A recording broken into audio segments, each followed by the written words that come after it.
Uh-oh, what did I just do? Oh well, I fixed it there. Hit the wrong button. Welcome to Pratt Salary Review.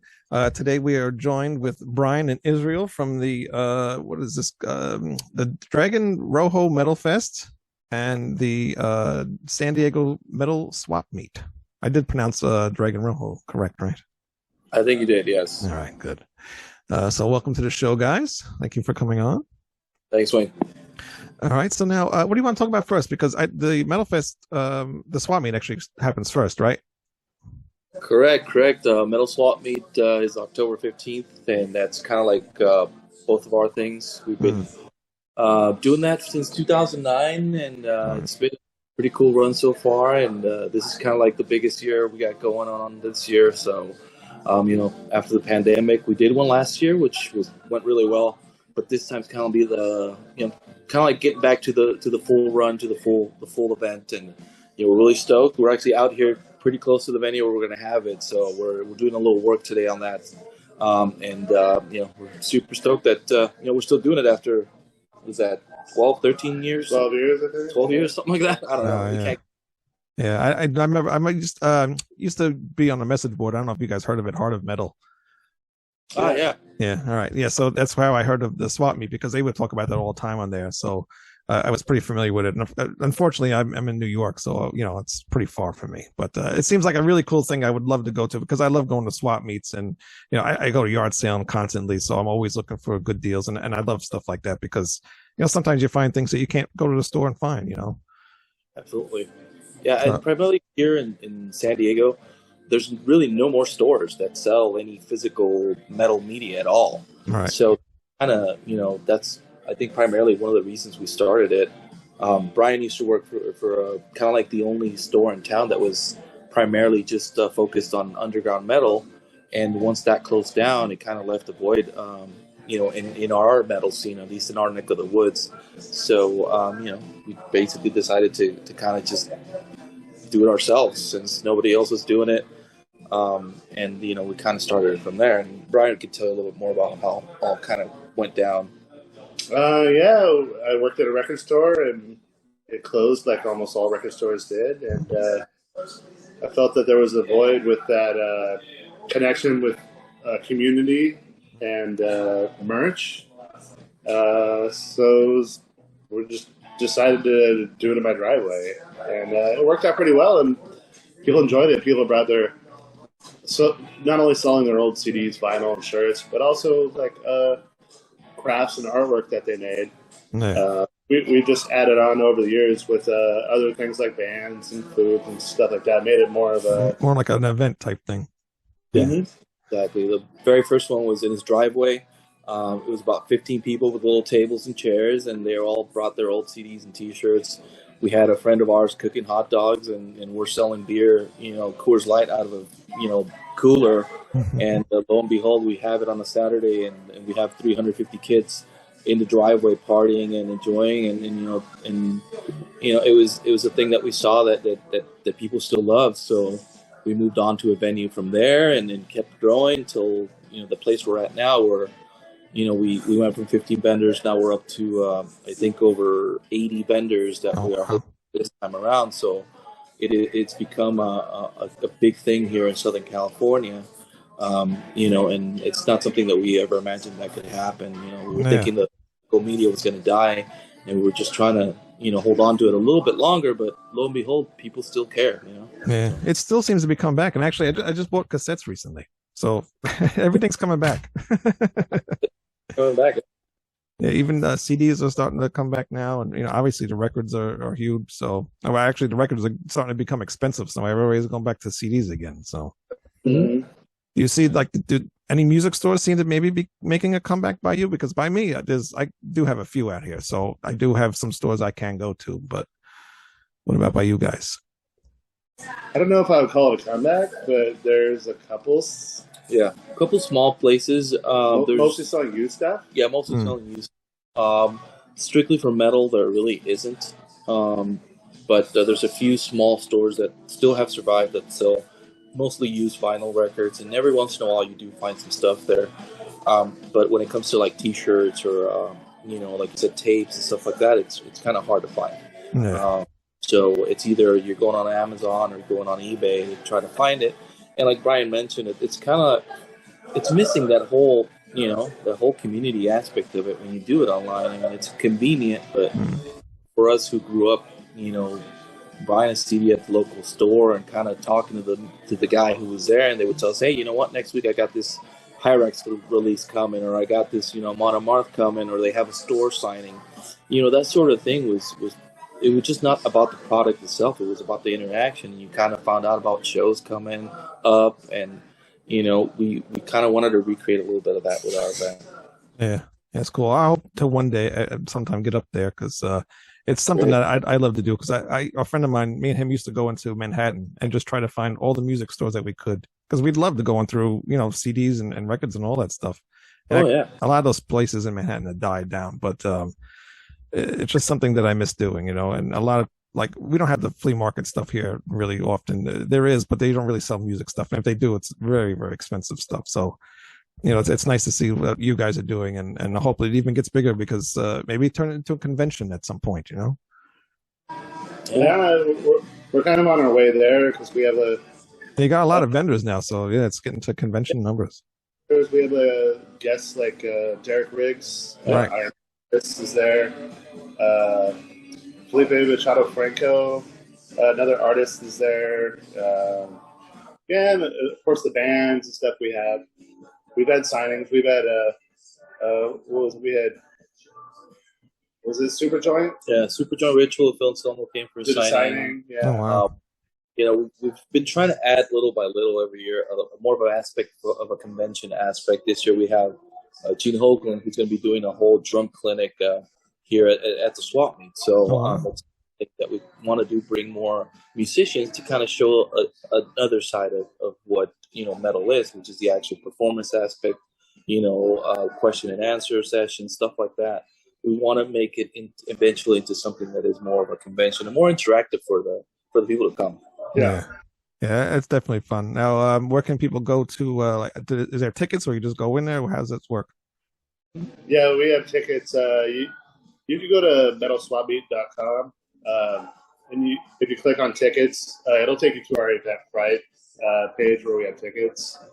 And there is even still some vendor spots if somebody wants to sell some of their stuff, or if you're a creator, make some clothing or something like that, you can sell that.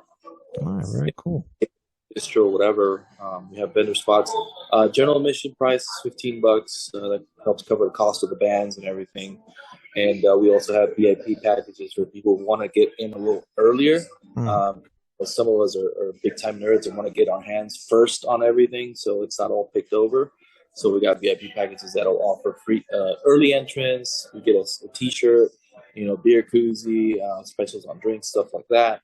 So we have a couple different options there, and for everybody. And it's an all ages event, which makes it cool to see so many kids. People bringing their kids, and kids who came to our first one when they were 15, 16 years old, and now they have kids or they have metal bands. So it's kind of cool to see that evolution that we've seen over the years. Yeah, definitely. So what bands are going to be there? I have a list of, like you said, Gene Hoagland is going to be there. Evil Dead going to be there. Yeah, man, legendary thrash metal from LA. Evil Dead's going to be making their first. What's the first show here in San Diego? I think their first San Diego show. First San Diego show. Oh, really? Wow, cool. With a bunch of European dates this summer, and I think they're doing first show in San Diego. We also have Slow Fag. From the Bay Area. Mm-hmm. Been around since like 90, 89 or something like that. Yeah, I think it's our first time in San Diego too. We have a pretty cool doom band called the Stygian Crown from Los Angeles. Okay. Yeah. They're signed to Cruz del Sur Records. They're more in the vein of like Candlemass, The Skull, with a female vocalist, which makes it really interesting. And have a local San Diego power metal band called Night Shadow. That's really, really popping off. So it's going to be a couple different genres playing, and then we have Gene Hoagland as well, who's going to be hanging out with us and you're doing his thing. Yeah, that's definitely really cool. I'm a drummer too, so seeing that Gene would be there, that'd be interesting to see, what he says to people and how he, gives tips on how he plays drums and stuff. He's a freaking monster, you know. It's things that he plays. I'm like, I couldn't even attempt. And he plays all different types. You know, it's just amazing. And he does like stories about how these types of songs came about, tour stories. Kind of it gives you a pretty cool insight into what a professional drummer does. Right. Yeah. Exactly. And how did you get in touch with Derek Riggs? I mean, he's huge Iron Maiden artist. So how did that happen? Yeah, Derek happens to live just north of us, and I think what is it, Temecula? Temecula. But yeah, a friend of his got in touch with us, and we matched up, and he's been doing signings at Metal Swami for something like 7 or 8 years. Yep, 7 or 8 years now. Yeah. He's really he's kind of a fixture here, but he still draws a crowd, and there's always a line in front of his table. Yeah, I can imagine. I mean, his artwork on the Maiden covers alone is just like, it blows your mind, the shit that he did. You can't beat his artwork.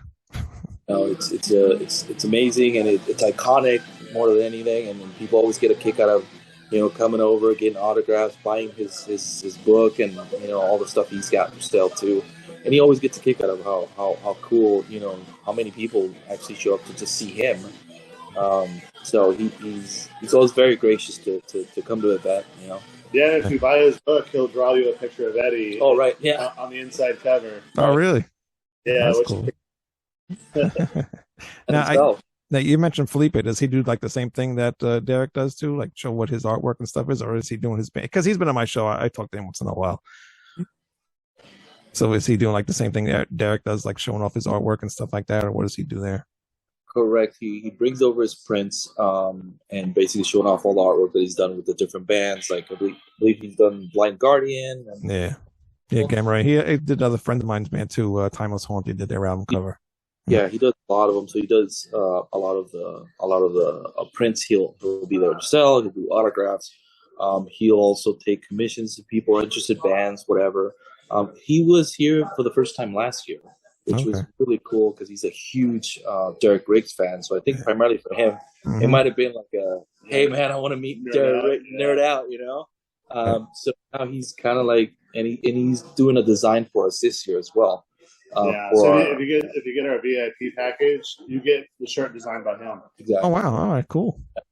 So we worked with him a little bit, and he seems to be a really cool guy, and he's willing to make the trip out here and just kind of hang out for the weekend and do his thing, and we appreciate him, offering to do the artwork for one of our shirts. So we're stoked about that. Is it green artwork? He uses a lot of green. No, this one's a lot of fiery orange. Oh, really? Oh, okay. Wow, he's moving on to different colors. Yeah. There's a whole part of the color wheel that he didn't know about. Yeah. I love his artwork though. He does some really great artwork.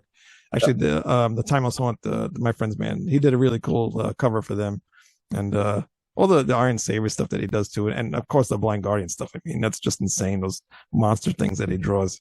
Right. Yeah, he's a good artist. He's a fantastic artist, and we're just glad to have him. Yeah. All right, and then the Dragon Rojo Metal Fest, and that's going to be in Tijuana, Mexico, and that's November 19th and 20th of this year. And you got 41 bands. That's a lot of bands. 42 or something. 42 bands now. All right, wow. Yeah, it's more of like something that myself and some friends from Tijuana who have a rock and roll bar down there pretty much helped put together, and I basically assisted them with contacting bands, and I basically am the booking guy for that festival. So that's been a kind of like a roller coaster, being that last year was our first year, and it turned out to be, with the pandemic and everything, the only international metal festival in all of Central and South America. So we were really happy to do that, but it was cool. It was fun. So this time around, we're kind of making it bigger, 3 stages. These guys are kind of investing in something towards the future which is something really rare for a city like Tijuana to have something of this caliber. When it comes to metal, Tijuana is a huge city, but the metal scene there has not really kicked off like it used to back in the '90s. Right. Where you had Sepultura coming in, you had Merciful Fate playing down there, you had all these huge bands playing down there, and it kind of fizzled out during the early 2000, late '90s, early 2000s. So, we're trying to see what we can do down there with with the Mexican crowd. So hopefully, this year it'll be a lot better, a lot bigger. Yeah. It'll be a lot. Yeah, you got a lot of band, Dying Fetus, Riot V, the Three Tremors, Cage, and Tim Ripper Owens, and Grim Reaper, Hyrax. Gonna be there. I would love to see Hyrax. I love Caden, and you watching him on Facebook sometimes do his live shows. He's always got stories to tell. He's got so many stories, and he's so interesting. Yeah, and he's also going to be at Metal Swap. He's going to be DJing the whole day. Right. But he's always been a friend of the Swap. He's been there since the second one, I believe. So he's always stoked, and we're so happy to have him because he's such a big presence in metal, everywhere around the world. He's one of those dudes that's always so happy about metal that we had to have him involved, and he's like an ambassador. Yeah, exactly. Right. That's what we call him, So we love that guy. And he's always got this energy and just passion, He does, yeah. And very cool that he's got the Hyrax back again with new lineup. They sound really great from what I've seen the videos. So they weren't able to play the Dragon Rojo last year because of the breakup. But this year they're back and they're ready to kick ass. So we're really stoked to have him. Yeah, very cool. Yeah, like I said, I watch his YouTube, Facebook videos all the time, and you can tell he just loves music, especially by his collection that he has too. He has so much rare stuff, and the way he just talks about it, he just he loves it. So very passionate. Yeah, very, very passionate. So where do people go to get tickets for this show? So same thing, DragonRojoMetalFest.com. We have tickets for 1-day tickets or 2-day tickets, since it's a Saturday and a Sunday. It's a holiday weekend in Mexico, so Monday there's no, people are off. So, and if you get the single-day tickets, $37. If you get the 2-day tickets, it's $74, something like that. Wow, that's not bad at all. Yeah, with that many bands, that's cheap. Yeah, and that includes also the pre-fest, which we have at that Friday at the bar, the Dragon Rojo Rock Bar, which is close to downtown Tijuana, and that's going to have an additional 5 bands. So you get the pre-fest, the Saturday and the Sunday, and I think that's more than enough. Yeah, got a mini Lollapalooza here. Yeah. Oh yeah, you're going to need some a lot of Gatorade to recover from that. Now, is this outside? Is this like an outside venue thing? Okay. It's actually in the parking lot of the professional baseball stadium in Tijuana. Oh wow! They have a huge expo out there, so we're taking over that place this time around, and it's good. We're gonna have several craft breweries there, lots of food, lots of parking as well. So if people want to kind of hang out and do their own thing in the parking lot and then come into the festival, they can do that. So we're attempting something that's kind of not been done before in Tijuana when it comes to just straight underground metal. So we're hoping that people respond, and so far the response has been really good, especially from people from out of state, and we're really stoked to see how this all turns out. All right. Now, how do you guys book these bands? Do they contact you, or you contact them, or how does that work? You know what? The first year we did it, it was kind of like begging, reaching out to bands, and I can tell you, I probably contacted close to 300 bands. Yeah. Some of them will either tell you, hell no, we're not going to Tijuana, we'll never go there, or we're booked, or we're recording, because a lot of bands took the time off to just record because of the pandemic, and everything still down. And then you had the ones that, hey, yeah, let's do it, and then they give us a price, and we're like, so this time around, actually, we have bands contacting us, so we got to be a little picky, and of course the headliner bands, we do have to reach out, but they were more receptive this time. So the response we had last year, and the good reviews we had from the headliner bands, the Crisium, Nervosa, Witherfall, all those guys, all basically gave us good recommendations with booking agents pretty much all over the globe. So when we contacted the bands this year, it was so much easier to get those bands to actually take the chance and be open about booking with a relatively new small festival. Yeah. Yeah, I imagine too. Though it helps that you do the swap meet thing, so you do have a name that's been out there. So yeah, absolutely. So a lot of people kind of knew that we do have a track record. At least part of us, like myself, do have a track record doing events, and I think that's something that we take great pride on. That all the bands we work with, be it Jack Pants or Cattle Decapitation, Cage, that we work with the swap meet, we've always had really good relationships. We've never had an issue with bands being unhappy, not getting paid, anything like that. So I think that gives you a good calling card when we contact, Evil Dead or Slow Fag or bands that are coming from out of state or what have you. That if you treat them well, you pay them what you promised to pay them, you give them a good meal, and you give them a good event to play at. They talk. Bands talk. They're like, they're like old women at the laundromat. They talk amongst each other and they tell each other, you know what? Don't go to this event. They treat you like shit, or the sound sucks, or whatever. But when they talk about Metal Swap Meet, they know that it's a quality event. At least for the bands, they're going to be happy. They're going to get treated right, and they're going to have a blast. And the guys from Blood Feast last year I was just talking to Adam, recently, and he's like, man, that was one of the funnest things I've ever done. And it was, Metal Swap Meet, and these guys have played all over the world. So that's a point of pride for us to treat the bands well. And treat them how they should be treated. And our event is kind of a mix between a festival and a backyard party. Yeah.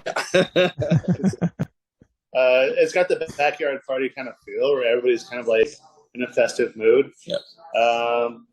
But it has like a little bit more legitimacy to it, I guess. Yeah. For sure. I see you're wearing a Jag Panzer shirt and you're wearing a Black Sabbath shirt. What bands got you into heavy metal? For me, it was a lot of the bands my dad played as a kid, which would be like Black Sabbath, Zeppelin, Cream, Blue Cheer, stuff like that. Even Kansas. And then on my own, I discovered more thrash stuff when I was older. Mm-hmm. What's some of the newer stuff you've been listening to? Ooh. That's always a tough question. Yeah. Are the new bands really that bad? Yeah, I guess. I like this band from Europe. Yeah, they're playing like 80s AOR type of rock. What was the name of it again? In the 80s that like went on hiatus for like 30 years. Okay. All right. Catchy Journey kind of sound. Yeah, it's kind of a weird band, but they're really good. Yeah. Listen to that lately. For some reason, I'm on a Doom kick. So listen to a lot of stuff like Warning and Candlemass. Mm-hmm. Oh, yeah. Candlemass is awesome. Yeah. There's another band called Below. I think they're from Sweden. Doom metal band. They're really cool. Check them out. Okay. What about you? Listening to a lot of punk rock when I was a kid, and kind of like Charged GBH and Exploited, stuff like that, and from there I think my first kind of like metal bands were Slayer and Pantera in the early 90s, and then it kind of just took off from there. I used to be really super into like the brutal death metal stuff like Suffocation and Immolation, which I still love, and kind of once I got a little older, I started getting way more into the heavy metal and power metal stuff, and Jack Panzer became kind of like one of my favorite bands. In the mid 2000s, and we were just lucky enough to have them play our event in 2017 because we just said, "Fuck it, dude, let's just bring a band that we both love," and we just reached out and they said, "Yes, we'll play," and it just blew our fucking head that a band like that would want to play our event. Yeah, so. yeah.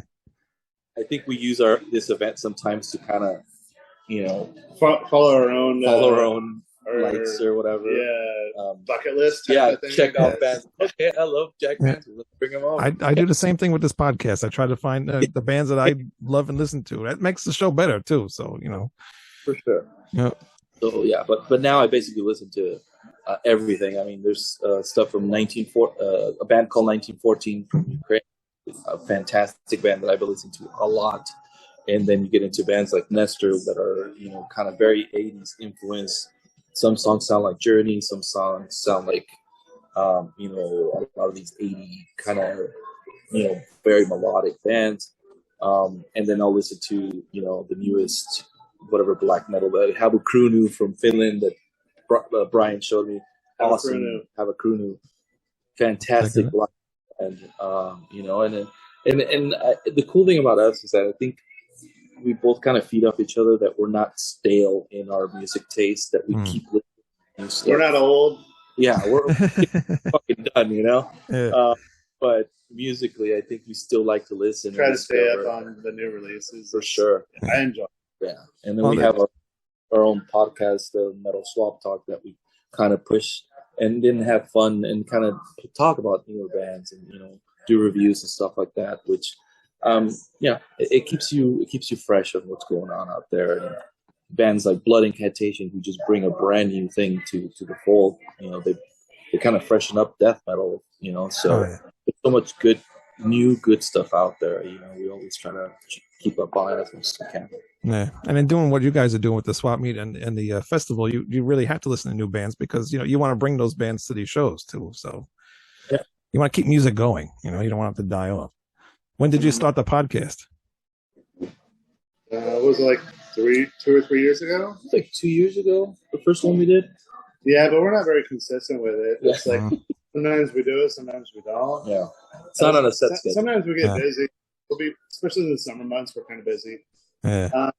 We usually put it on YouTube, but you could also listen to the audio. Yeah. Okay, that's the same thing I do. Yeah, it's fun. How do you like doing it?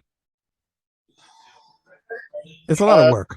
I like the recording of it. Fine. Yeah. Since we put it on video, the video editing part takes a lot longer than I would like. But it is what it is. Yeah. That's why I started doing my shows live. I said, whatever happens, and that's the show. I can pretty much just show up, talk, have fun, and I don't know anything about editing. I don't know anything about anything else. So it kind of sucks that Brian basically gets help with the whole editing part of it. Yeah. The live thing's smart, because uploading to YouTube, it's a lot of work. Yeah. It definitely is. And like my show, it's pretty. I do have other people. As you saw in the intro, I do work with other people. They just didn't come on tonight because it's late for them. But you know, I'm in charge of everything, editing and uploading and all that crap. So it's a lot of work. If it's something you can't commit to, then don't ever get into it. Is there any band that you really want to get on these shows at some point? It's like that one band that you really want to get on.